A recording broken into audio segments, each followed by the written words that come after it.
মেলায় যারা স্টল পেয়েছেন, যারা আসবেন সম্মানিত দর্শনার্থী, এবং আপনাদের সবাইকে রিকোয়েস্ট করব মেলা প্রাঙ্গণটা পরিষ্কার রাখার জন্য। আপনারা একটু এখন হাইটে দেখবেন যেন গার্বেজ হয়ে আছে টোটাল মেলা প্রাঙ্গণ। এদিকে যায় দেখেন পুরো গার্বেজ হয়ে আছে। আমি গাড়ি থেকে নেমেই আমার কলিগদের প্রথমেই বলছি যে অন্য ডিপার্টমেন্ট যারা আছে যাদের এই কাজটা তারা কেন করেনি।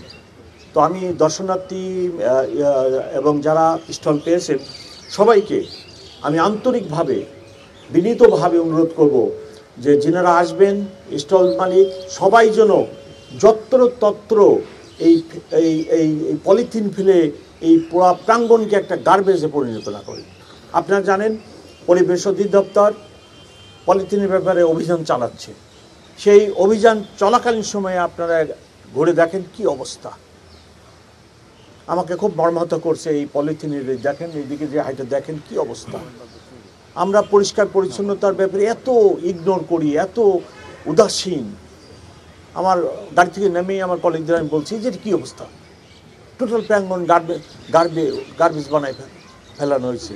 তো আমি আপনাদের মাধ্যমে সকলকে অনুরোধ করব স্টল মালিক যিনারা সম্মানিত দর্শনার্থী আসবেন সবাই যেন যে জিনিসটি ব্যবহার করে ফেলে দেওয়া হয় একটা ডাস্টবিন বা ওই জায়গা যে নির্দিষ্ট জায়গায় ফেলবেন।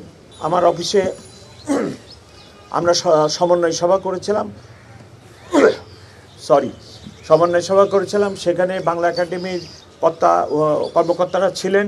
তাদেরকে আমরা রিকোয়েস্ট করছি যে এরকম কোনো বই যেন স্টলে না আসে এবং কোনো বইয়ের ভিতরে এই উস্কানিমূলক কথা লেখা আছে এটার জন্য ওনারা স্ক্যানিং করে ভেটিং করে স্টলে উপস্থাপন করেন। আমি আশা করি ওনারা ওনাদের দায়িত্বটা সঠিকভাবে পালন করবেন।